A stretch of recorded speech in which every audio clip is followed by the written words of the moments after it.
We hear the numbers, we read the headlines, but very few stop to ask, how does it feel to be caught in a war that you didn't choose? Because this isn't just a trade war between two powerful governments. This is a silent storm knocking on the doors of families in small towns across China. They say business is business. But for the man who just lost his job at a factory in Shenzhen, for the mother trying to buy milk at a higher price in Beijing, it's not business, it's survival. Sometimes it's easy to talk about policies as if they're just numbers on paper. Tariffs, inflation, imports, exports, words that sound distant, words that belong in headlines, debates, or official speeches. But when you really pause and listen beneath the surface, you'll realize these words don't just live in the world of politics. They live in the hearts of people. Because behind every economic decision, there is a family. There is a father who wakes up every morning unsure if he still has work. There is a mother counting coins at a grocery store, wondering if she can still buy her child's favorite food. There is a teenager who no longer sees a future in the job their parents once proudly held. This is what happens when two powerful nations lock horns.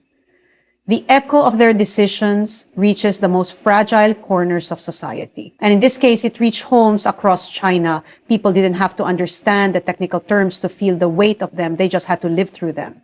Prices quietly climbed. Salaries stood still. Small businesses that once thrived with global buyers started to fade.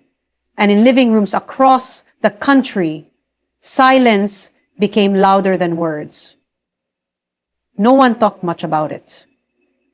But you could feel it in the way people began to spend less, in the way street vendors looked at their unsold goods, in the way parents whispered to each other when their children had gone to sleep, wondering how they'd stretch this month's budget. It's not easy to explain how something like a trade war becomes personal, but it does, because dignity is not just about pride. It's about being able to provide, to give your children a future that's a little better than your past. And when that dream starts to crack, quietly, invisibly, something breaks inside.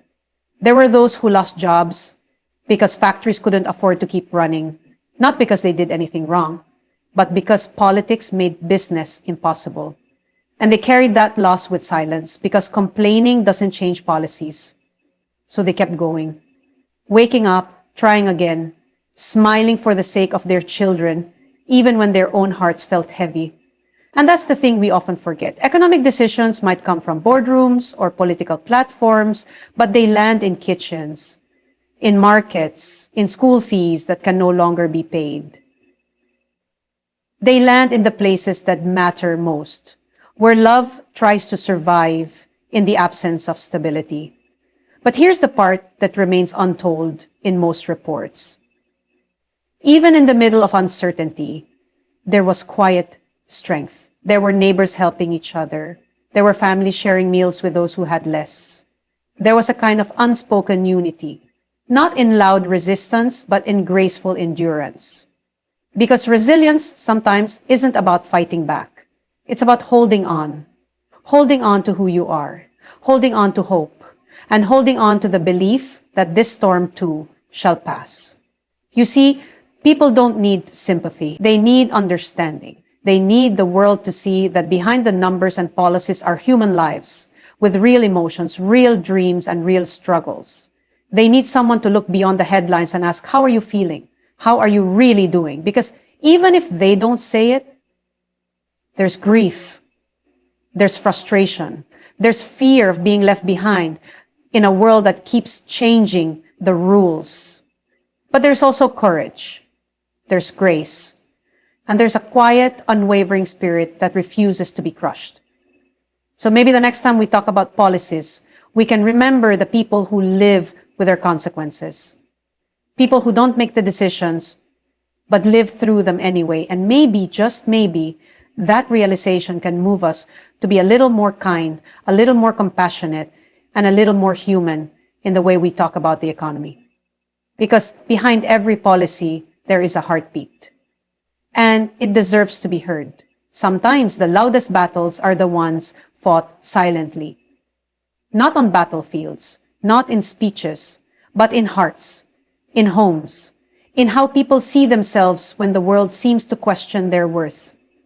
For many in China, the world has always watched with judgment, watched their rise with suspicion, watched their traditions with curiosity, watched their decisions with criticism.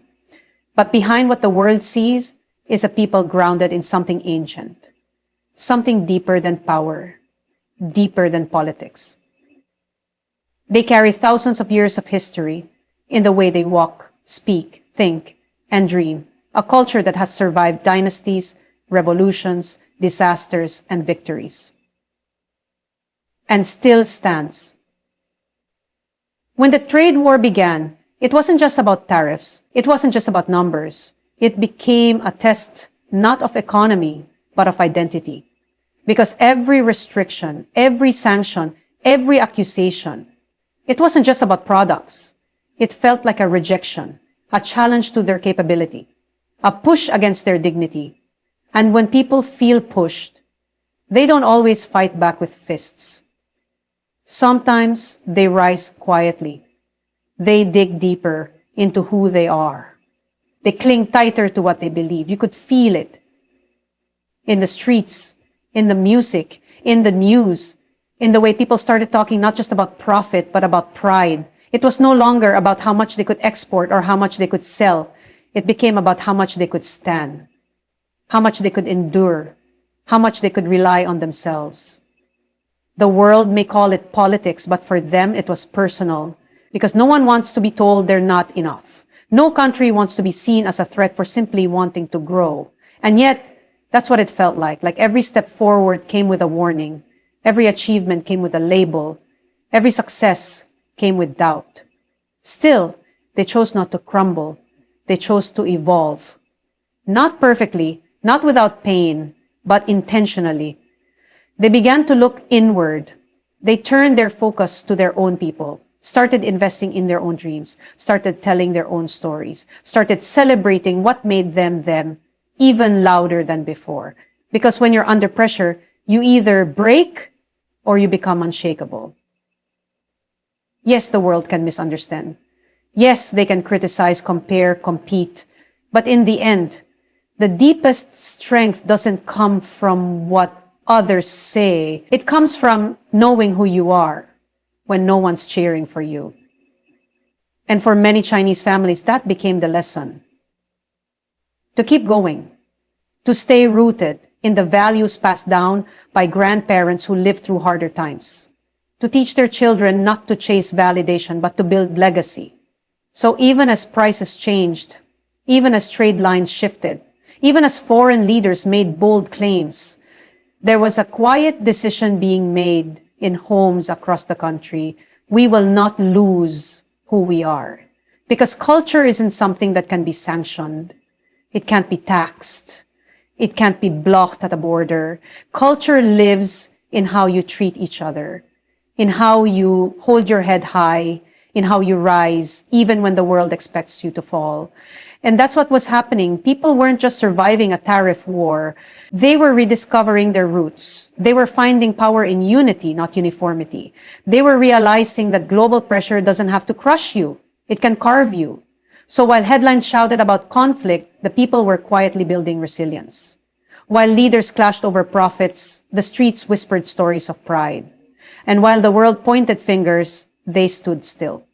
Not because they were weak, but because they were strong enough not to bend. In the end, it wasn't about winning. It was about not losing yourself. Because when everything is taken and the world tells you to change, the greatest victory is to still be able to say, "This is who I am," and mean it. There are some battles that don't make a sound. They don't start with weapons. They don't leave behind ashes. But they leave a mark, just as deep. They divide nations without drawing a line. They change lives without a single shot fired. This wasn't just about goods being taxed. It wasn't just a fight over trade policies. It was something more personal, more emotional, more human, because at the heart of it all were people, real people with families to feed, with businesses they built from the ground up, with dreams that reached beyond borders. And when the rules suddenly changed, when deals were broken and walls were built, they didn't see numbers. They saw the future slipping just a little further away. There were store owners waiting for shipments that never came. Mothers seeing the cost of milk and medicine go up overnight. Students whose chances to study abroad suddenly disappeared, not because of something they did, but because somewhere, someone made a decision in a room they'll never enter. The world saw a trade war, but they felt something else. They felt isolation. They felt doubt. They felt like pawns in a game that had no face, no name, just consequences. And what hurt the most wasn't the economics. It was the message that came with it. The message that said, you are a threat. You are too ambitious. You don't belong at the table. Imagine waking up one day and realizing the world no longer saw you as a partner, but as a problem. And you can't say anything. You can't argue with tariffs. You can't reason with closed doors. So you stay silent. You keep working. You keep believing, because that's what people do when they have no other choice. It wasn't about who imposed what. It was about how it made people feel. And no analyst or headline could capture that. It was the feeling of walking into a store and seeing your favorite items slowly disappear. It was the feeling of watching your father come home earlier each day because business was slow. It was hearing your mother sigh more often, not saying anything, but saying everything. Those moments don't make the news, but they make up the story, because this wasn't just a trade war. This was a breaking of trust, a questioning of identity, a silent reminder that the world isn't always fair, even when you play by the rules. And yet, amid the pressure, something else began to rise. Not anger, not revenge, but a quiet resolve. People started to depend more on each other. They supported local shops. They bought domestic goods, not because they had to, but because they wanted to. Because in a time when the world was pulling away, they chose to pull each other closer. It became less about the war and more about the will to keep going. A country cannot be reduced to its economy. Its heart is not made of numbers. It's made of stories, of struggles, of sacrifice. And those who live through this period, they will remember not just the losses, but the lessons. They learned that strength isn't always loud. Sometimes it's quiet. It's found in the decision to stay open one more day, to try again, to not give up. Because if you strip away the politics, if you take away the policies, what you'll find is people who just want to live with dignity. They want their work to matter, their culture to be respected, their children to believe they have a future, not in fear, but in freedom. And no trade war, no matter how strong, can silence that hope. So yes, the world called it a trade war. But those who lived it, they will tell you it was more than that. It was a test of patience, a test of pride, and a chance to remember who they are, even when the world forgets. Because at the end of the day, no headline can measure the courage it takes to keep building a life in the middle of a storm and believe that the sun will rise again. You don't always notice when the world changes. Not all at once. Sometimes it starts with small things. The price of cooking oil goes up. The same bag of rice costs a little more. You walk past a store that used to be full of customers, and it's quiet now. You think it's temporary. You tell yourself it will pass, but then slowly, quietly, it doesn't. And that's when you know something bigger is happening. Not on TV, not in government buildings, but in homes, in kitchens, in the places where life actually happens. Daily life under economic fire doesn't look dramatic. There's no smoke, no sirens, no visible destruction, but you feel it. You feel it in the way your father sighs deeper than usual when he checks his pay, in the way your mother stares at the price tag a little longer before picking something off the shelf, in the way conversations change from dreams to survival. What once felt ordinary, groceries, school fees, a meal out with friends, now feels heavy. Choices become sacrifices, wants become luxuries, even needs start to feel like burdens. People don't complain much. They adjust. They make do. They find ways to stretch what little they have. But deep down, There's a quiet fatigue, a weariness that builds with every small compromise. And the hardest part is pretending you're okay when you're not. There's a factory worker who used to have overtime. Now he barely gets the minimum hours. He doesn't say anything, but every morning he leaves the house with hope and comes back with less than yesterday. There's a mother who skips lunch so her child can have a full plate. She doesn't call it a sacrifice. She calls it love. And there's a student who thought they'd go abroad next year. Now they're not sure if they can even afford next semester.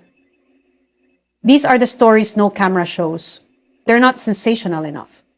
But they are real. People are trying to hold on to normal while everything around them is shifting. Not because of war or disaster, but because of decisions made by people they've never met. Trade wars and sanctions, they sound far away, but they live in the silence of dinner tables with less food, in the corners of stores where dust now gathers, in the bank accounts that shrink while bills keep coming. And it's not just about money. They trade clothes with neighbors. They turn birthdays into homemade dinners and laughter instead of gifts. They find joy in what remains, even when so much has been taken. Because resilience isn't about pretending everything is fine. It's about choosing to keep going, even when it's not. And that choice to wake up, to work, to hope. That's where the real strength lives. No one wants to be in survival mode, but when pushed into it, people discover how deeply they can care, how generously they can give, how quietly they can rise. It's in the way communities look out for each other, in the way a neighbor leaves food at someone's door, in the way friends share job leads and extra rice.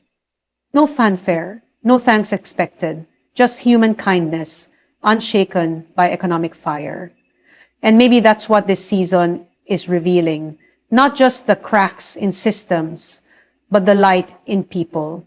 Because daily life under pressure reveals what truly matters. And in the hardest times, sometimes, people become their most beautiful. So yes, the struggle is real, but so is the grace. And though the numbers may not reflect it, there are millions quietly surviving, softly enduring, and somehow still believing, not because life is easy, but because their hearts are strong, and their hope refuses to die. Not every message needs to be spoken. Some are whispered through actions, some are carried in silence, and some come not through speeches or protests, but through quiet strength that refuses to break. In the middle of loud debates, global arguments, and constant headlines, the East did not shout, it did not scream back, it did not fight for attention. Instead, it responded with stillness, with discipline, with a silence that said more than words ever could. While the world argued about power, the people focused on purpose. While tariffs flew and deals fell apart, they went to work. Day after day, without applause, without complaint, because not all wars are fought with weapons. Some are fought with patience, some with dignity, and some with a deep belief that time reveals everything. The West saw a competitor, a challenge, an opponent, but the East, they simply saw themselves doing what they've always done, building, enduring, preserving. There's something about growing up in a culture that values humility, where showing off is not praised, where listening is as powerful as speaking, where respect isn't earned by being loud, but by being consistent. So when the world expected retaliation, they chose reason. When they were provoked, they chose progress, not because they were weak, but because they had already fought too many battles to waste energy on noise. This silence, it wasn't empty, it was full of resilience, full of quiet confidence, full of memories from generations who knew what it meant to lose everything and rebuild anyway. Because for the East, pride doesn't need a microphone. It's in the way grandparents pass on values, in the way families gather around simple meals, in the way workers rise before the sun, not because they are forced to, but because it's what must be done. While accusations were made, across oceans. They planted more rice. They opened more factories. They educated more children. They pushed forward, not because they weren't hurting, but because they had learned to carry pain without showing it. A silent message. One that says, we hear you, we see you, but we will not be defined by your fear of us. It's easy to misunderstand silence, to think it means submission. But sometimes it's the most powerful form of resistance. Because while the world demands reactions, true power often waits. It's patient. It's precise. It's not in a hurry to prove itself. Because it already knows what it's made of. And that's what this season revealed. Not just a geopolitical disagreement, but a deep cultural contrast. One side raising its voice, the other standing still. And in that stillness, a quiet message rose. We are not perfect, but we are proud. We may be misunderstood, but we are not afraid. Because the people in the East, they've been through more than a trade war. They've endured revolutions, hunger, invasion, isolation. They've lost and found themselves more times than the world remembers, and each time they've returned stronger. That kind of history teaches you to stay calm during chaos, to keep walking even when the road is unclear, to answer questions not with explanations but with results. So while analysts talk in numbers and leaders exchange threats, ordinary people continue living gracefully, faithfully. And maybe that's the most powerful message of all, that even when the world doesn't understand you, you can keep showing up. Even when your story is twisted, you can keep telling it through your actions. Because respect isn't something you demand, it's something you earn. Slowly, quietly, over time. So no, there is no grand statement, no dramatic response. Just a silent message that said everything without saying a word. And maybe, just maybe, that silence spoke louder than all the noise combined. So the next time you hear about tariffs and tensions, remember, there are people behind every policy, families behind every figure, and a silent strength rising behind every headline. Because this isn't just China's story, this is the world watching. How ordinary people can carry extraordinary burdens and still rise